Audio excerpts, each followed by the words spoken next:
All right, that's good. Well, we'll just normally kick it off. So we'll kick it off. Based podcast, Gabriel Shipton, Julian Assange's brother and filmmaker. And I usually kick these things off by saying, you know, the base credentials. I reckon anyone that's fighting as hard for their brother as you are, it doesn't need any introduction. You are very based. So welcome to the podcast. And this is a fascinating story. It's a story that's fascinated me for a long time, but not as long as you. You're Julian's brother. What's he like? Tell me about him. Yeah, well, Julian is a sort of gentle genius. He has his background. He's very good with technology, and that's really his background and how he sort of started developing these ideas that led to WikiLeaks. But he's super intelligent. He's got a wicked sense of humour.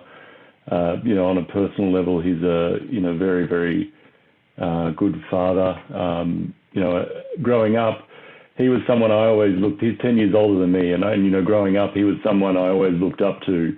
And what they were able to do, with their lives, whether it was with WikiLeaks or his other exploits. He seemed to be always, doing something exciting, on the edge and fighting for things that he believed in, fighting for justice and different things like that, by using technology. And that's really, I guess, how he came to, what is the sort of project of his lifetime now, which is WikiLeaks, which is why he's in prison now in the United Kingdom. Yeah, obviously a lot of people know the story. They just, I guess, Julian sort of the person has been so, I would say distorted through the media over the course. And I'm reading the book, The Trial of Julian Assange at the moment. Have been reading that for a little while, and he paints this picture of a guy that's really been misrepresented, I think, and that's sort of always seemed to be the case from afar. But that's your impression? I mean, you've been watching it through. It must be a very, a challenging process watching a brother go through this, and watching that kind of, everyone's got a view, I suppose, and what's that been like? That's very difficult, I would imagine. Yeah, I guess we've always had a different perspective on what's been happening to Julian. We've known him forever, and so we know what he's like, and we know what he's capable of, and what his sort of true intentions were and are. So watching over the years, I guess since 2010, since WikiLeaks started to really release that information that he's now in prison for, which is the Afghan war logs about the war in Afghanistan, collateral murder video, which is the famous video of an Apache helicopter gunship that mows down two Reuters journalists in Baghdad. It was really since then that those sort of personal attacks and that sort of personal vitriol began to come through the media. And so it was a very sort of definitive point where you could see, okay, these forces have turned their spotlight on Julian because his spotlight, or the WikiLeaks spotlight, has been turned on them. So it was, fighting this fight, you begin to realize, a lot of the media, is used in that way to go after these types of people, to assassinate their character, to make it okay for these kinds of pursuits to happen, because that's what's needed. Julian's character needed to be completely destroyed in the public's perception in order for his persecution to sort of go down easier with the public, because he was immensely popular. He exposed corruption within the Democratic National Committee. He exposed all these war crimes under the Bush administration. He really was incredibly popular and seen as a hero by many. So for this to be happening to him, there needed to be this concerted character assassination. And I've always known that it really served a purpose in that sense. Yeah, and it's. I mean, I noted early on he was, I think, Rolling Stone's rock star of the year there for a while. So he had this, and still does, but had this very early counterculture appeal because that's what he was doing. He was taking on the establishment, I suppose, and we've seen this through COVID, how the mainstream media just demonise people that will stand against the narrative and stand against the message. And it from afar, it always seemed that way to me, that you would get early on a bit of traction, as a person like Julian, and then all of a sudden, the guns are turned on you and everyone's got a view on whether you're a good guy or a bad guy. In a sense, though, for Australians, it sort of doesn't matter. I mean, you know him, he's your brother, he's a good guy, and the family all say that as well. But it really shouldn't matter to Australians whether he's a good guy or a bad guy, is it really, in one sense? I mean, why is this important to Australians, do you say, his plight?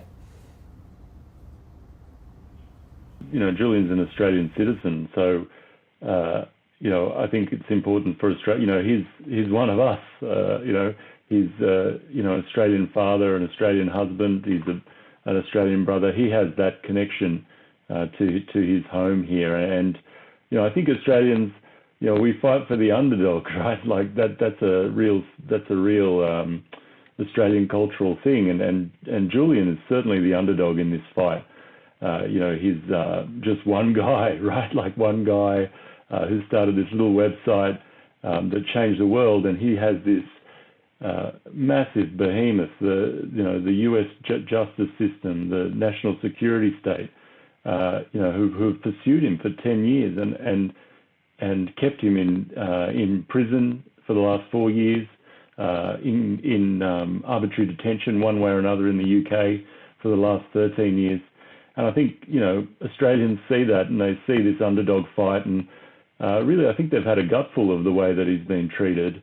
And the work that the campaign has done here in Australia, really turning back, unwinding all that propaganda, unwinding all those attacks on Julian, telling the real story, telling the story, about Julian and what's happening to him, because Julian is actually the victim in this. And getting that story out has been a credit to the campaign here in Australia, I think. You've got people that have been fighting for a long time. How's the campaign feeling at the moment? Are they buoyant? We've got this trip coming up to the US that I want to talk to you a little bit about later on. But does the mood vary? I mean, it must get, it's almost a sort of a war of attrition in a sense. You spend all that time in the Ecuadorian Embassy in London, and time sort of drags on. Does it have its corrosive effect on the whole thing, or are people involved still pretty buoyant? Alex, over the last 4 years, ever since Julian was taken into prison and silenced, it's really been a rising tide. People who can now see the injustice and it's quite clear to them the hypocrisy and what's going on to Julian is completely unjust. So more and more people are joining the campaign. There is a certain sense of momentum around, particularly around this delegation, which I think a lot of people can see the potential in the delegation having a real effect in taking the message to Washington DC. So there is a little bit of optimism, I guess, within the campaign, but it has been a long road, and we've been running a marathon for a very long time. And I know Stella, Julian's wife, said that was the analogy she used. We were running a marathon, but now it feels like we've got a whole bunch of people running next to us. But I think with any campaign, it has its ebbs and flows, its peaks and troughs.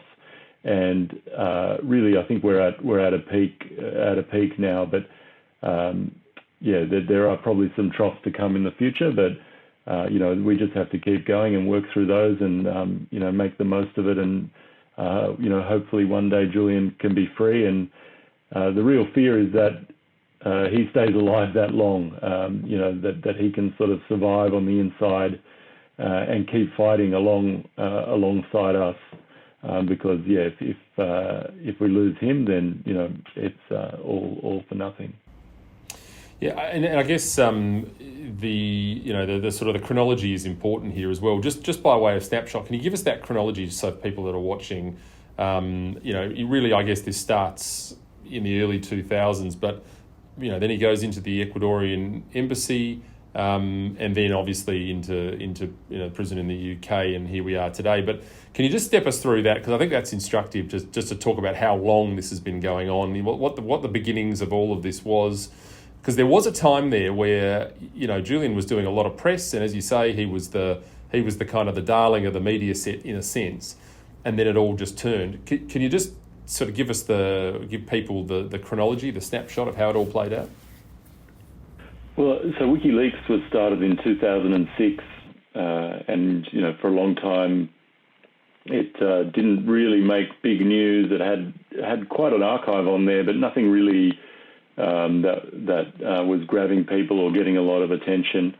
It had like a lot of things about Scientology on there, and different leaks like that.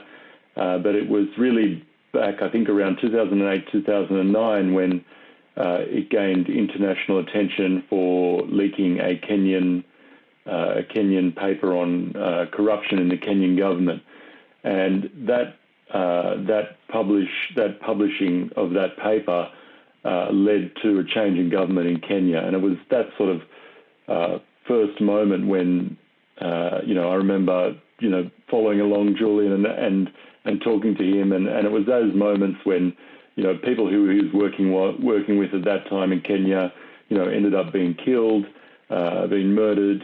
And it was really at that moment when I think the power of WikiLeaks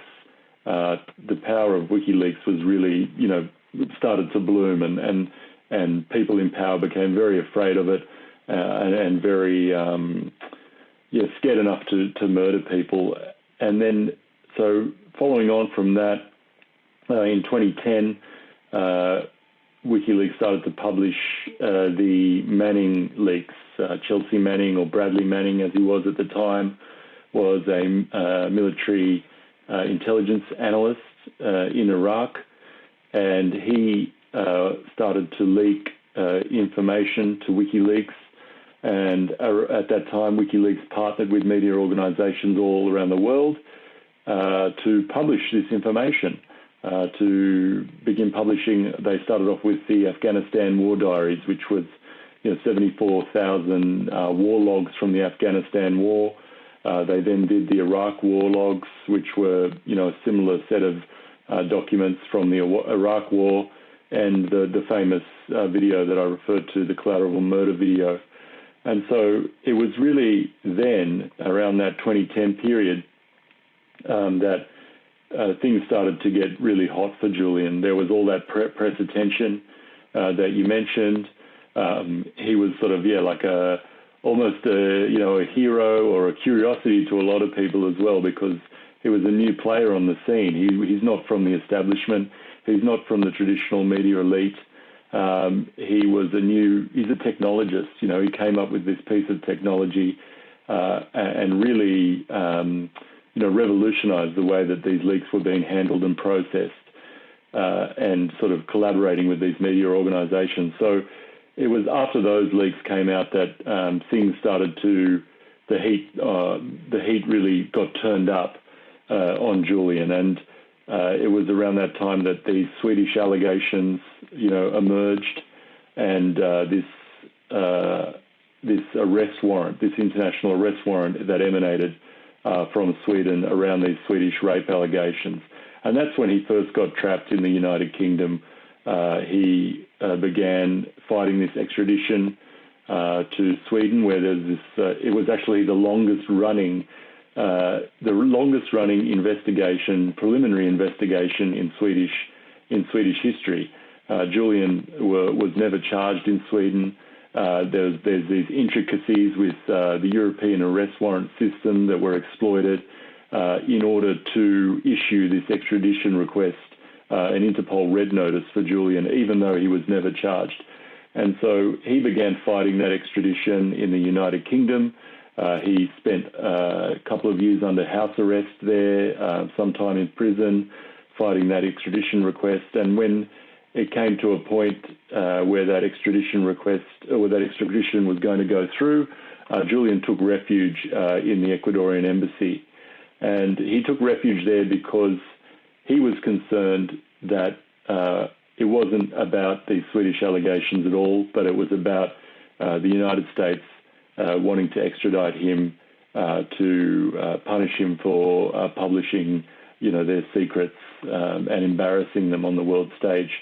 And so he spent 7 years in the Ecuadorian Embassy, and in the beginning in the Ecuadorian Embassy, it was quite a rich life for Julian. He couldn't go outside, obviously. He was stuck inside, but he could have visitors. People would come and visit him. It was located just near Harrods in the centre of London. So people would pop past, intellectuals, politicians, people like Lady Gaga even went to see him in the embassy. So he had quite a rich life, but it was around 2017. Trump had just been elected. Wikileaks had just done this emails that exposed the corruption within the Democratic National Committee to take the nomination or steal the nomination from Bernie Sanders. And Julian exposed all that in the lead up to the 2016 election through these leaks. And it was after Trump became elected and Mike Pompeo was the leader of the CIA. Mike Pompeo made this speech, his first speech as head of the CIA, where he used it to say that he was going to go after WikiLeaks. And in that speech, he declared WikiLeaks a non-state hostile intelligence service, which was a totally new classification that had never been used before. And it was really after that classification had been sort of done that things really changed and got much worse inside the Ecuadorian Embassy for Julian. And it was around that period where the security company that was supposed to be guarding Julian in the embassy became co-opted by the CIA. And so they started recording. They installed high-definition cameras throughout the embassy. They installed microphones, and they started recording Julian's privileged meetings with his lawyers, with his doctors. I remember going to the embassy, and you would have to go in, and they would take your phone, they would take your passport from you. Julian had or the embassy actually installed it, but it was a jammer. So you would turn it on, and it would make a white noise sound to jam the microphones. So it became a very, very oppressive, environment, as you can probably imagine. That feeling that you're being watched 24 hours a day. This was all reported, by the way, by 4 Washington journalists who cited over 30 sources from within the intelligence community, confirming that these sort of efforts were underway from within the CIA to spy on Julian, and even plots to kidnap Julian from the embassy. And so this went on for a few years, and then it was 2019 when eventually the UK police came in and took Julian from the embassy, and that's when the current charges were dropped the current charges were revealed by the US Department of Justice. And those charges are 17 counts under the Espionage Act, for possessing and publishing classified material.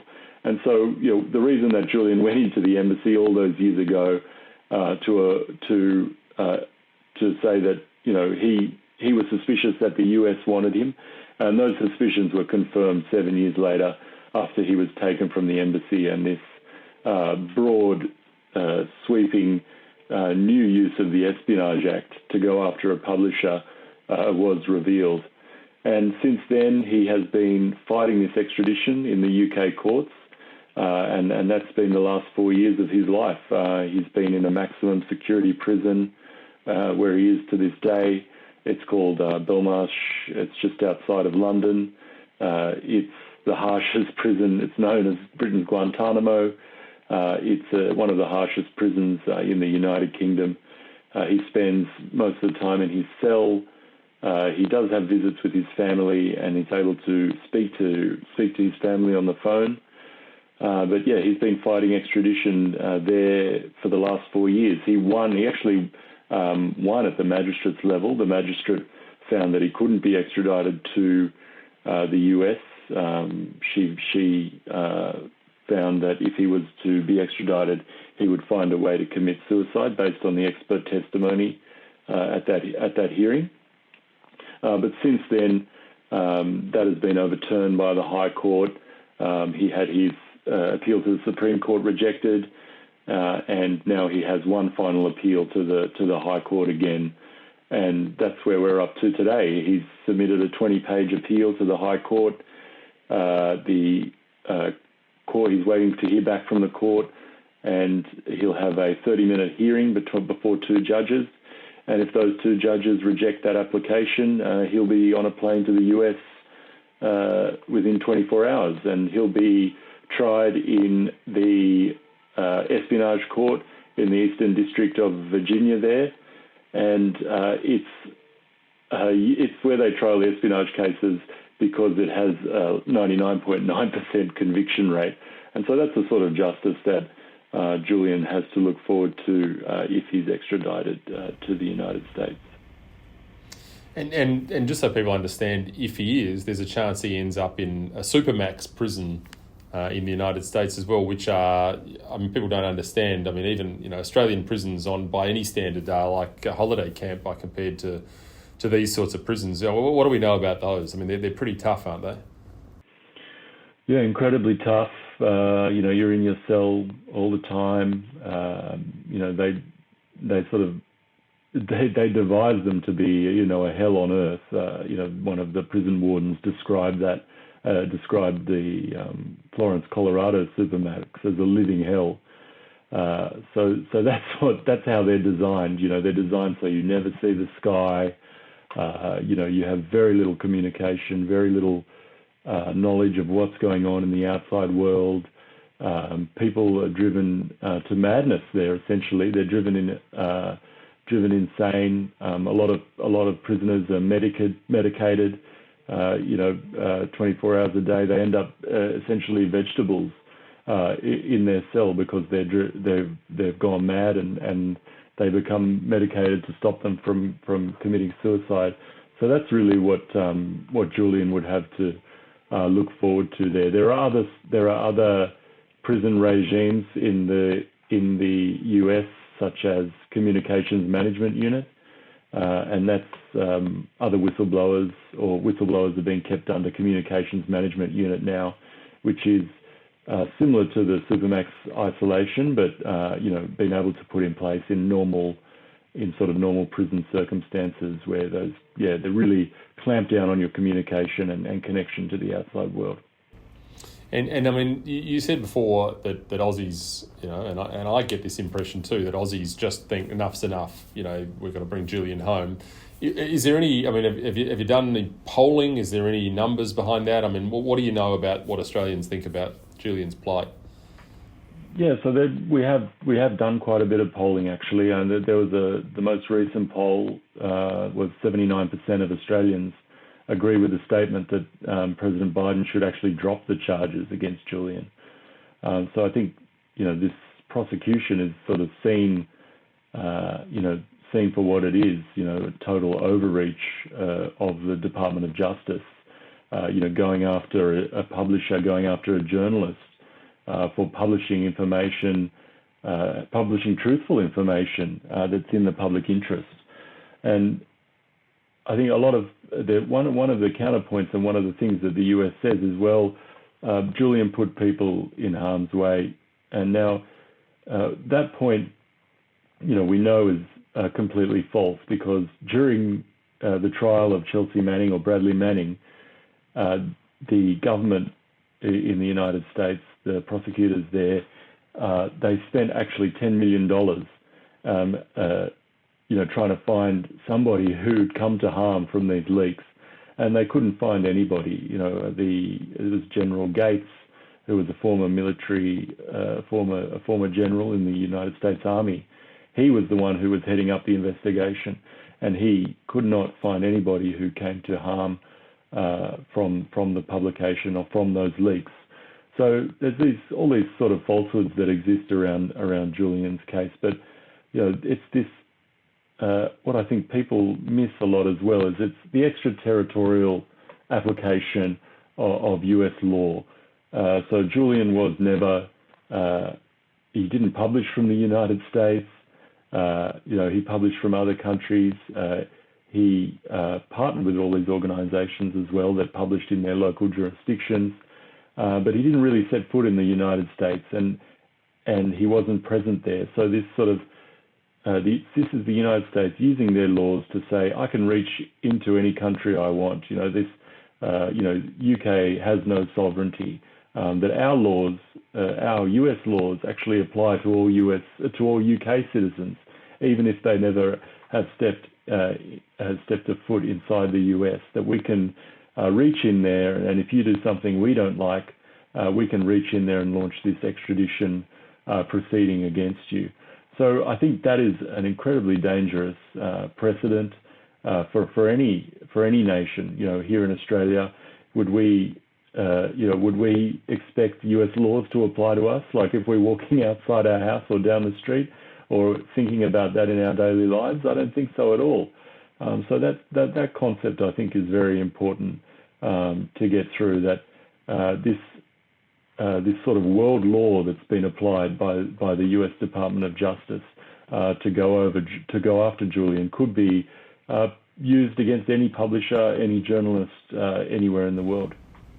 Yeah, there's a couple of interesting points that come from that. The first thing is, I think Julian actually, if I'm not mistaken, actually before some of these leaks would actually contact the US State Department and say, listen, I just want you to know this is coming. So if there's anything you need to do that's security-wise, then do it. So, there is a lot of, the most common complaint that I hear about the whole situation is, you put lives in danger. Well, as you say, that just simply doesn't stack. There's no evidence to show that at the moment, even if it's anecdotal. But the second thing about that is, I think you're quite right. This is really, as I said in the opening, from my point of view, it sort of doesn't matter about who this is about. We had the case of David Hicks as well, not the same, but some similar themes in there. And whether people were doing the right thing or the wrong thing, ultimately this is about the rule of law. I would have thought it's about people having their rights protected regardless of what they've done, who they've done, who they are, and who they know. And in this instance, you're quite right. Let's swap that around and say, well, the Chinese Communist Party all of a sudden can just pluck people out of wherever. I've got a thing sitting on the wall behind me where the embassy had to go at me very early on in COVID. It might just be they say, well, we don't like that anymore, hand him over. The ramifications for this for people generally, journalists, publishers, but even everyday people going forward, people, I think, are starting to understand that this could happen, in the most confusing of circumstances. And the way it's happening to Julian, to mine, that extra jurisdictional point is a really, really important one. I think people need to understand that, and I hope they do. But this for me, this is about due process and the role of law as much as it's about anything. And I think people are starting to get that. Yeah, there's a very interesting example, Alex, about a businessman in the United Kingdom who sold his business Autonomy to Hewlett Packard. And they paid around $6 billion for the business, and then afterwards they devalued it. And anyway, Hewlett Packard weren't happy, so they started suing this guy through the courts, and they couldn't actually win. They couldn't actually win against him. So what they ended up doing was pressuring the United States DOJ to begin a fraud investigation against this UK businessman. He's a UK businessman, a billionaire now after selling his company, and it was the pressuring of the US DOJ to begin this fraud investigation and issue these charges. And now this UK businessman, he's sitting in the UK he's never, he sold his business to somebody in the US, and all of a sudden has the US fraud laws applied to him in an extraterritorial way, and now he's been extradited to the United States. So I think there's concrete examples of where this could go. Where this could end up, and it's not just publishers, it's not just journalists. It's business people, bankers, and others who have these sort of interactions. If you get on the wrong side of one of these companies or the U.S. government, this could happen to you. Yeah, it's what over the years. I mean, you've had, I suppose, differing amounts of time being able to talk to Julian. I suppose when he was in the embassy, you could go and visit him sometimes. But what about the last 4 years? How much contact have you been able to have with him when he's been in Belmarsh? Yeah, obviously, I mean, it's been very hard. This whole thing's, torn our family apart. We're all separated. Julian's stuck in the United Kingdom. He's in a maximum security prison. I get to see him. I see him whenever I'm, in the UK. I'm going to be over there in October, so I'll go and visit him again there. But I think we're all working not just to get Julian out of prison, but to keep him alive. The phone calls with his wife, the visits with his family. That's his lifeline. That's what keeps him going. His connection to the outside world. So really, it's been all consuming. For my family. Julian has 2 young children. Gabriel and Max, they go and see him in the prison, once a week. They haven't known Julian. They have never known a free Julian. They've grown up knowing him only in detention or in prison. To them, that's Julian's home. I mean, I think one of the things to think about is that Julian has been, detained for so long. One of the normal things that we've sort of become used to in the world is this self-checkout, at the supermarket and things like that. I was talking to Julian, and he just didn't know what it was. He's never seen it. You have to explain these sort of things to him, something that's now ubiquitous and that we use every day, and we sort of never thought back to what it was like before. Julian has no idea about these certain things that the world has moved on to. Yeah, that's actually really telling. It's a bit like sort of having been almost in a coma, isn't it? In one sense, it's quite extraordinary what's changed in that short amount of time. And yeah, I think that's a really interesting point. I want to talk a little bit about this delegation now. Now, what's the history of groups going to see? I know there was a visit to, I think, see Carolyn Kennedy, who's the American ambassador, a little while ago. But is there any background in trips to the US to try to, talk to the right people prior to the one that's coming up in a week or so that we're all on? No, there's no. I mean, I've been going to the US. I've been there maybe six, 7 times over the last 2 years, trying to, doing a lot of different things, a lot of grassroots events, and my father and I toured all around the US. March and April this year, we did 60 events in over 40 cities all over the United States. So we have been campaigning there, for Julian's release, as his family. But I think at this level, there's never been anything like it before. And I think even on other issues, I don't think there's ever been such a bipartisan, or not bipartisan, but a cross-party or all-party group like this that has gone to Washington to advocate on a single issue. So in that sense, I think it's historical, and I think you saw from the news, the news and the media coverage this week. I think Australians have really, it's captured their imagination, like politicians and MPs and senators all working together, and I think that's really captured the Australian public's imagination. We get so so caught up in this us versus them and like it's yes or no. It's particularly at the moment with the referendum. I think everybody's got a bit of referendum fatigue, and then seeing everybody come together on an issue and actually taking action, I think is it makes people feel good about politics for a change. So I think it's really positive in that sense as well, to show the sort of people power and what it can do and what it's capable of. The group, the delegation, meeting with Julian's allies has, Republican allies, people like Thomas Massey, Marjorie Taylor Greene, who have all spoken out against the prosecution of Julian, as well as allies in the Democrats. 7 Democrats recently wrote a letter to the Garland Department of Justice calling on them to drop the charges against Julian. So I think this delegation will, engage with both sides of politics in the United States, and its makeup, its cross-party makeup, will make it all the more powerful for doing that. Yeah, certainly I haven't seen anything like this before. I mean, you're quite right. There are people from all sides of the political spectrum on this trip. There are we've got 2 Greens, Senator David Shoebridge and Senator Peter Whish-Wilson.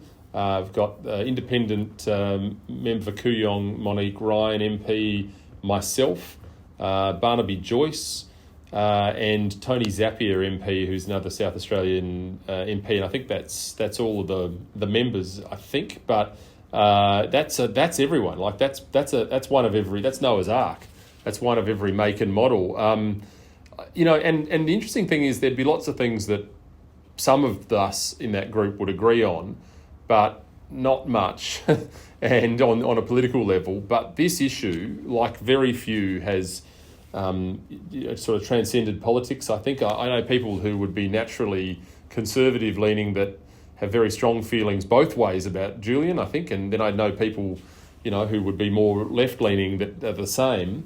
But I think the thing that really unites that group is the sense of fair play, fair go, as you say. And the human story of this is so powerful. I mean, perhaps people don't know that, Julian is a father, and he, as you say, he has kids that have never seen him outside, incarceration. This is a pretty big deal, I reckon. And I guess so that, people understand, the idea will be that this will be a delegation that leaves in just over a week to go to Washington to meet with senators and congressmen and women from all sides of politics over there to ask for the same thing, which is a fair go for Julian, for him to come home. It's pretty unusual, I have to say. It's the only time I've ever seen it, the only time I can recall it. I'm sure there have been others, but I can't remember them. And look, I'm just really hopeful that we can, do something good here, and hopefully the Americans are listening. I think there's a tour from the Prime Minister. I think he's going over in October after the referendum. So hopefully this will, pave the way, and we'll be able to convey the message a little bit. And I think there's reason for hope out of all of this. Yeah, I do too. And I think getting these groups together, you might be able to work on other issues and other things that you find in common as well. So hopefully there's some good new relationships that are formed along the way, and that can really do more for Australia, essentially, and Australians and what they want. But yeah, I think it's going to be a very powerful message in Washington, particularly in meetings with the State Department or meetings with the DOJ as well. Really taking that concern to them, that this is potentially having a detrimental effect on the alliance. This is really a bad example to set about how Australians should be treated by their closest ally. Yeah, well, that's right. I mean, ultimately, at the end of the day, friends have got to agree and disagree sometimes, and we are friends with the US regardless. And that alliance is really important. It's probably as important as it's ever been since World War II at the moment. So, we need to be on the same page. And look, it's been a great pleasure to get to know you. And I just, once again, I think on a very human level, the sort of work you're doing for your brother and have done is a genuinely, inspirational thing, and I'm looking forward to trying to play a small part in getting a result here.